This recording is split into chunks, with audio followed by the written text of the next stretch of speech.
This is question number 6, and it asks us to find all zeros of g of x is equal to 2 times quantity x cubed minus 9x times quantity x plus 3 to the third power times quantity x squared plus 4 to the third power. Then we're going to find all the zeros, then find their multiplicities and determine if the graph touches or crosses at the zeros. And we also want to find the x-intercepts and the end behavior. So lots of things we're going to find. So we're first going to start with the zeros. So I'm going to set each of these groups equal to 0. But actually, there's certain things that I can factor out because I can factor this problem more. So that gives me 2, and I can take out an x from that. That gives me x squared minus 9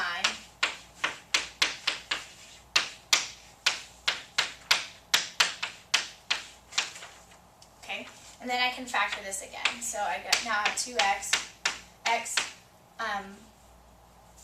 minus 3, and then x plus 3, but I already have an x plus 3 here, so what I can do is just write it x plus 3 now to the 4th power times x squared plus 4 quantity cubed. Alright, so now that I have that, I am going to solve for the zeros. So I set each of these here equal to 0. So I have x is equal to 0 to plus or minus 3. And that's it. Because what it's telling us, it just wants the zeros. So you guys already know how to find zeros in complex number systems, which would be what our last one is, but that's not what it didn't say anything about working within a complex number system. So our zeros are only 0 and plus or minus 3. And now we want to know the multiplicities of that. So 0 has a multiplicity of 1, so it's crossing. Negative 3 has a multiplicity of 1, so it also is crossing. And positive 3 has a multiplicity of 1, it's crossing, because this could be x equals 3, x equals negative 3, and negative 3 has a multiplicity of 4, and that's even, so it's just touching.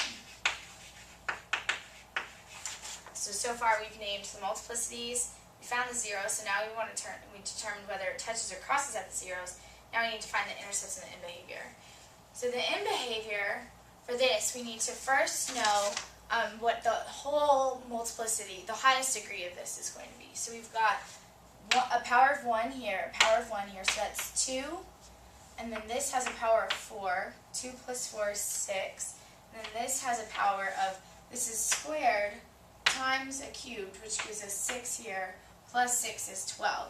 So this whole thing will have a high even degree, which means that the end behavior based on our leading coefficient will be in the same direction. So because our leading coefficient is 2, which makes that positive, our end behavior is that the both ends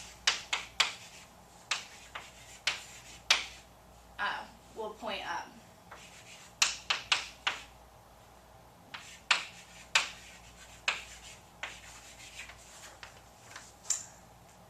And then now it wants to find the intercepts. So the intercepts for x, we already know is at 0 plus or minus 3. And our y-intercept is when y is equal to 0, when x is equal to 0. So we plug in 0 and we get 0. So we have x-intercepts at 0 plus or minus 3. We have a y-intercept at 0 equals y. And that is it. Yeah, the end behavior rises on both sides. Intercepts x equals negative 3, positive 3, and 0. And the y-intercept of y equals 0. And that's it.